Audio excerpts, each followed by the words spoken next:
Hey guys, this is Paul, and this is my desk setup for 2022. So I've been slowly building this setup over the past 6 months, and it's seen a lot of iterations with different layouts and different parts, but I've finally gotten it to the point where I'm really happy with it. The most important factor I considered when building this was productivity. So everything you see here was either meant to make work easier or more enjoyable. I like to keep things very simple and clean, so I went with this minimal black and white theme, and I think it contrasts really nicely against my all black acoustic foam wall. Let's start with the desk. This is the IKEA BenQ tabletop. I think this was about $80. And the key reason I went with this desk is depth. A lot of desks are only like 23 or 24 inches deep, and the BenQ is 31.5 inches deep.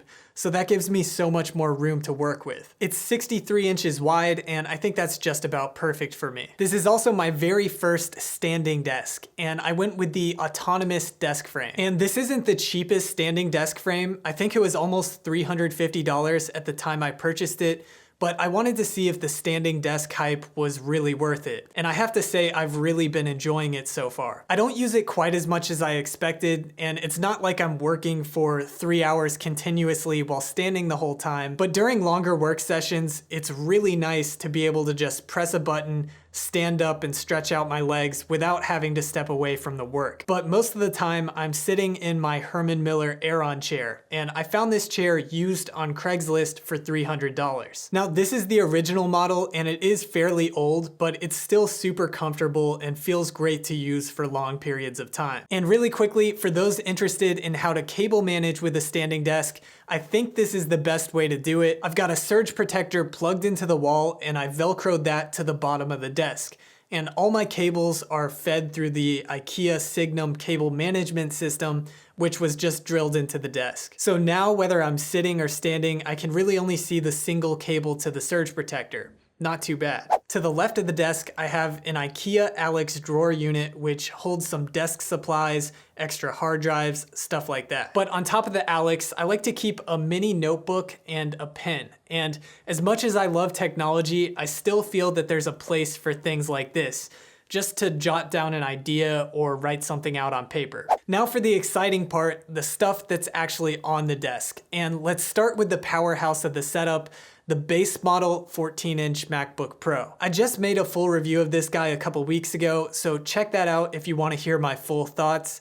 But as far as how it pertains to this setup, one of the things I've really enjoyed so far is having the SD card slot just an arm's length away at all times. That's been a blessing coming from an older MacBook that I had to use a dongle with every time I wanted to import photos and videos. But another one of the best things about that laptop is the high refresh rate XDR display.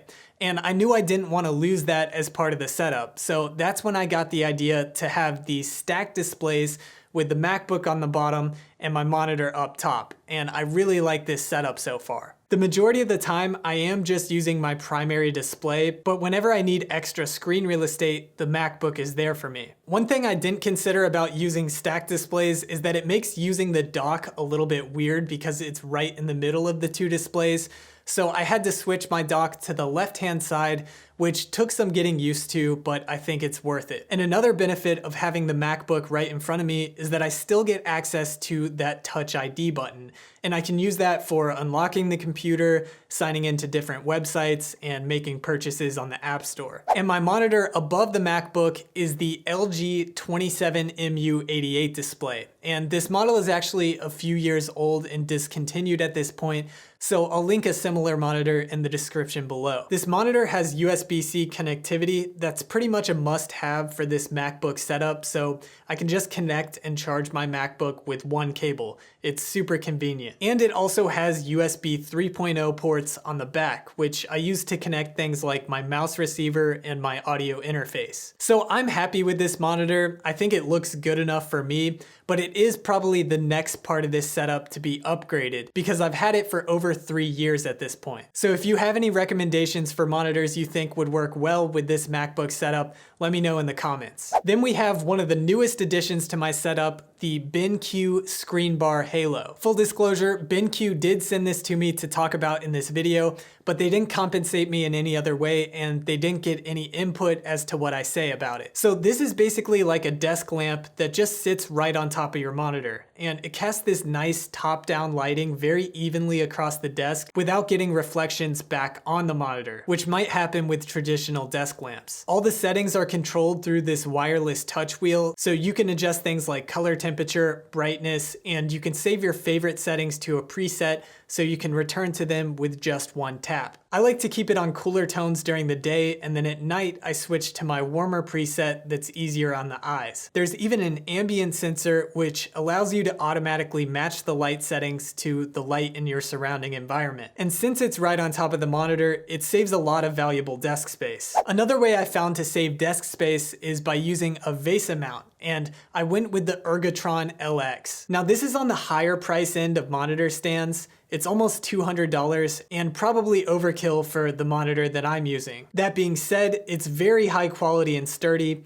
It matches my black and white theme. It has great cable management, and it's super adjustable if I ever need to move the monitor around. Now let's take a look at my mouse and keyboard. The mouse I have is the Logitech MX Master 3, and it's great. It's very ergonomic and comfortable. The side scroll wheel is super useful for timeline editing in Final Cut.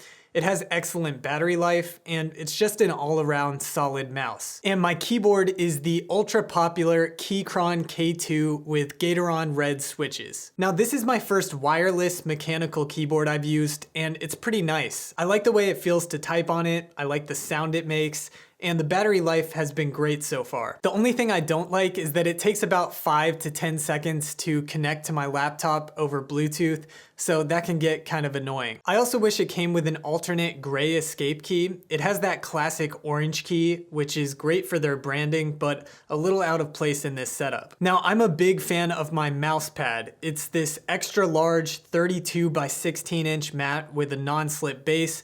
It has that water resistant material, and it protects my desk from scratches. It was under $20, and it comes in a variety of different sizes. I highly recommend it. And I think the last thing we have to cover here is my audio setup. So for the longest time, I had the same pair of $20 Logitech Z200 speakers, which were fine. They actually sound really solid for the price.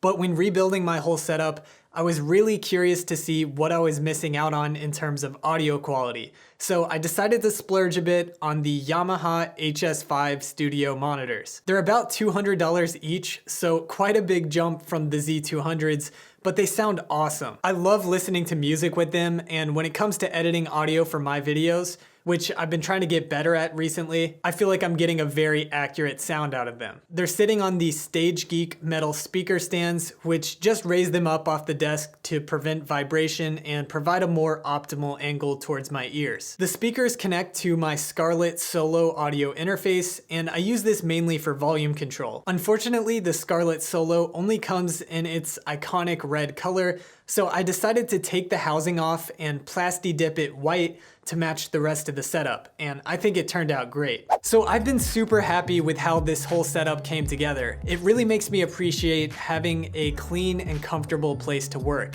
And I think it really does make a huge difference in my productivity. So let me know your thoughts on this setup in the comments down below, and if you have any tips or suggestions for me, I'd love to hear those as well. Thanks for watching, and I'll catch you guys in the next one.